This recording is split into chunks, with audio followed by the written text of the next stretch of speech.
يا مساء السعادة والسكر الزيادة على عيونك يا ست الكل، وأهلا وسهلا بيكي على قناة حلاوة أكلنا. لو أول مرة تشوفيني أنا اسمي ندى الحديدي، وأتمنى طبعا تشتركي عندي في القناة وتفعلي الجرس.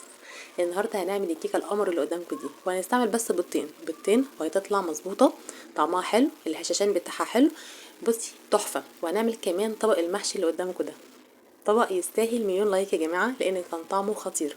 هنعمله بكام تركاية، لو مشيتي عليهم هتطلعي محشي مظبوط. وهنعمل كمان شويه سلطه خضرا دول، بس انا هعملهم في الخبيزه مش معاكم يعني. تعالوا بقى نشوف هنعملهم ازاي. يلا بينا. هنجيب الحله بتاعتنا الظريفه وهننزل فيها بكميه كويسه من الماده الدهنيه، يعني زيت او زيت وسمنه مع بعض، او سمنه او زبده براحتك خالص اللي عندك استعمليه. انا بستعمل زيت ذره، فاحط كميه حلوه كده، واحط عليهم 3 بصلات. المحشي بيحب البصل يا جماعه، بصل كتير، محشي حلو ومسكر. هنحط عليهم كمان كام فلفلايه كده خضرا لو عايزاهم حامين، تمام. انا حاطه 2 بالظبط من الفلفل، اللي هو البارد، ما حطيتش طبعا حامي عشان الاولاد. بعد كده يعني بصي، يعني كوبايه كده من الخضره تحطيهم مع البصل كده، هو على النار بياخد ويدي لغايه اما يفحفح الريحه بتاعتهم كده. اول لما الريحه تفحفح تنزلي عليهم بقى طبعا بمكعب مرقه، وكمان 3 معالق من الصلصة البيوريه. ليه بنعمل كده؟ لازم نقلب الصلصة بتاعتنا وكمان المرقة على النار شوية عشان تطلع ريحة المادة الحافظة اللي هي موجودة فيها. هنقلبهم على النار شوية زي ما انتوا شايفين اهو. بعد كده هننزل عليهم بالصلصة بتاعتنا بقى، كام طماطمية حلوين كده. انا بحب اسلقها الاول وبعد كده اضربها في الخلاط، وبعد كده نحطهم على النار لغايه لما تاخد وتدي مع بعضها شويه وتتسبك شويه صغيرين كده. بعد كده بقى نحط البهارات بتاعتنا، ملح وفلفل وشطه وكمون وكزبره وشويه سكر صغيرين عشان يعادلوا لي الحموضه بتاعه الصلصه، تمام كده. هنقلبهم كويس مع بعض وهنسيبهم بقى لغايه لما تتسبك كويس. يعني ايه تتسبك؟ اول ما تحسي ان الزيت بتاعها نطر عليها من فوق، وهوريكم دلوقتي شكلها هيبقى عامل ازاي. اهو زي ما انتوا شايفين كده، بصوا تحسي ان الزيت خلاص باين او ظاهر فوق وش الصلصه بتاعتنا كده، يبقى زي الفل. كده خلصنا التسبيكه بتاعتنا الجميله اللذيذه. هنشيل منهم معلقتين 3 كده على جنب، وهقول لكم ليه دلوقتي. مش عشان اسقي بيهم بس، عشان هعمل بيهم حاجه حلوه برضو هتخلي طعم المحشي بتاعنا تحفه. هنكون محضرين كميه الرز اللي احنا عايزينها، والخضره طبعا كتري خضره، محشي بيحب الخضره بتدي لها طعم تحفه. كتري الخضره كده معاكي وما تستخسريش خضره يعني. حطي مثلا، انا عامله على دول تقريبا حاطه 2 كزبره و2 شبت و2 بقدونس، حسبتين يعني. وهنقلب بقى لغايه لما طبعا الصلصه تتوغل كده مع الرز بتاعتنا وتاخد اللون الحلو اللي قدامكم دول اهو زي الفل. انا طبعا النهارده هعمل كوسه وفلفل وبتنجان. البتنجان بتاعك تقوريه كويس وتكوني محضره جنبك ميه بملح، تقوري وتحطي فيه البتنجان، تقوري تحطي فيه بتنجان عشان لو في مراره ولا حاجه تروح من البتنجان بتاعنا. الكوسه بتاعتك بقى يا ست الكل ما تروحيش حضرتك تقوريها وتخليها رفيعه، يا دوب تشيلي البذر اللي جوه الكوسه عشان الكوسه تبقى حلوه كده وطريه وانت بتاكليها وطعمها حلو كده. بصي بقى، لما تيجي تحطي الرز تحطي الرز لغايه هنا بس. الرز لما بيستوي بيفرد. يعني ايه بيفرد؟ يعني بيزيد، فعلشان ما يطلعش بره البتنجان بتاعنا. انا خلاص كده حشيت البتنجان والكوسه والفلفل زي ما انتم شايفين، وطبعا عندي شويه رز انا طبعا مش هعينهم وهقولها ان شاء الله بكره هحشيهم، لا انا بحطهم في الحله زي ما هم كده ست الكل واسويهم وبناكلهم برضو بيبقى طعمهم تحفه. حلو كده حلو كده. هنجيب بقى ميه مغليه هننزل فيها بمكعب مرقه، وهننزل فيها بكام معلقه كده من الصلصه اللي احنا كنا حاطينها على جنب، اللي كنا مخبيينهم يا جماعه اهو. هنحط 3 معالق ونقلبهم كويس مع بعض بقى، وكمان نحط الملح بتاعنا، نظبط الملح بتاعنا. انا حاطه كده دلوقتي تقريبا معلقه صغيره، لان المعلقه اللي بحط بيها دي صغيره شويه، فتقريبا معلقه صغيره. وده البراد بتاعنا ملياه عادي اللي هو 6 كوبايات دوت، وحطيتهم يغلوا، وبعد كده حطيت عليهم اللي انا قلت لكم عليه ده.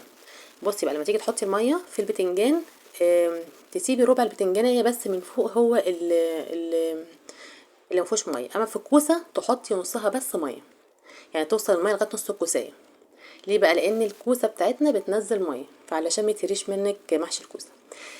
بجانب هذا المحشي اللذيذ هنعمل كيكايه في السريع. كوبايه الا ربع من السكر، كوبايه الا ربع من الزيت، وكله في الخلاط اهو زي ما انتم شايفين، وفي ثانيه هتعملي الكيكه بتاعتك. كوبايه الا ربع من عصير البرتقال او اللبن براحتك خالص. بصوا بقى، انا بحب قشر برتقال جدا مع الكيك، يعني هتاخدي بس قبل ما احطش البرتقال. كمان عندي بيضتين، وادام في بيض اكيد هيكون في فانيليا، وانا علشان عاملاها بالبرتقال فمستعمله فانيليا بطعم البرتقال، حلوه جدا جدا وبتدي نكهه فظيعه للكيكه بتاعتك. قشر البرتقال بقى هتشيليه بس من غير الابيض اللي تحت القشره، يعني تحاولي تاخدي القشره البرتقاني بس اللي فوق البرتقانه، وبعد كده تضربي كله مع بعضه زي ما انتم شايفين كده. اسرع من هذه الكيكه مش هتلاقي يعني حاجه كده خرافه. بعد كده هتجيبي كوبايتين من الدقيق، وخلي بالك الكوبايه اللي هتستعمليها لكل المقادير اللي عندك، يعني سكر، زيت، عصير، دقيق، كله بنفس الكوبايه. هحط عليهم ذره ملح، وذره الملح دي بتفرق يا جماعه جدا مع الكيك. وادام هتحطي كوبايتين من الدقيق تحطي قدامهم معلقتين من البيكنج باودر، والمعلقه الصغيره تكون ممسوحه مش هرميه. كتر البيكنج باودر مش حلو، كتر البيكنج باودر هيخلي الكيكه بتاعتك تشقق من فوق وتبقى مش كويسه. هنقلب تقليبه حلوه كده، نوزع البيكنج باودر بقى مع الدقيق مع الملح، وبعد كده تنزلي بالخليط بتاعك ده كله على الدقيق، وما تخافيش مش هتبوظ منك. انجح الكيكه هتعمليها وهتدوقيها وهتدعي لي بعدها. هننزل المقدار كله، وبعد كده حضرتك بقى تقلبي فيها بس بالراحه وبشويش عشان خاطر يتغلغل فيها هوا. الهوا ده اللي بيساعد الكيكه ان هي تطلع هشه وحلوه كده وتيجي تاكليها. هقلبها بالراحه خالص زي ما انتم شايفين، واحده واحده. وانتي في المرحله بقى وانتي بتعملي مثلا الكيكه بتحضري لها والكلام ده، تكوني مولعه البوتاجاز. الفرن بتاعك لازم يكون سخن عشان الكيكه تطلع ناجحه. لازم الفرن يكون سخن على درجه حراره 180. وما تيجي تحطي الكيكه بتاعتك اللذيذه تحطيها على الشبكه من النص. طيب ايه تاني هيخلي الكيكه بتاعتي ناجحه؟ ما تفتحيش الباب الفرن ابدا الا بعد 30 دقيقه ما تعدي عليها، يعني بعد نص ساعه. ما تفتحيش الفرن الا بعد نص ساعه يا جماعه، هتفتحيه قبل نص ساعه تاكدي ان الكيكه بتاعتك هتهبط. بصوا ده القوام بتاعها حلو جدا، وانا عن نفسي هتقولي مثلا فيها لسه قطع من قشر برتقال، انا بحبه جدا على فكره، بيجي كده تحت بقي وانا باكله بيبقى طعمه خرافه. هتكوني محضره صينيه ومبدراها، يعني ايه مبدراها؟ يعني تدهنيها بشويه زيت وبعد كده ترشي عليها في شويه دقيق كده عشان الكيكه بتاعتك ما تلزقش. طب اعرف ازاي ان الكيكه بتاعتي استوت؟ اول حاجه هتلاقي الكيكه بتاعتك فكت من الجناب، بعد نص ساعه افتحي عليها لقيتيها لسه ما فكتش من الجناب، ما تحاوليش تقفلي عليها الفرن تاني، يعني تسيبيها لغايه لما تفك من الجناب. بعد كده هي تقريبا بتقعد ساعه الا ربع، ساعه الا ربع تكون الكيكه بتاعتك استوت وبقت زي الفل. هتجيبي بعد كده سكينه بعد ساعه الا ربع وتحطي السكينه في نص الكيكه، مش في طرف الكيكه، في نص الكيكه. وهتشوفي اذا كانت السكينه فيها دي او فيها عجينه، تبقى اعرفي ان هي لسه ما استوتش. هديها خبطتين كده. انا عايزه الكيكه بتاعتي تبقى مساميه، مش عايزه يبقى فيها فراغات من النص. مساميه، الخبطتين دول بتخليها الفراغات اللي هي تبقى واسعه قوي ما تبقاش موجوده. بصوا بقى، هتغرفي الطبق بتاعك باي شكل انت عايزاه. بعد كده بقى شويه صلصه من اللي احنا برضو كنا واخدينهم في الخبازه ساعه لما كنا بنعمل التسبيكه. هتحطي كده عليهم من فوق زي ما انت شايفه كده بالفرشه، وبعد كده تحطيها تحت الشوايه تاخد لون حلو.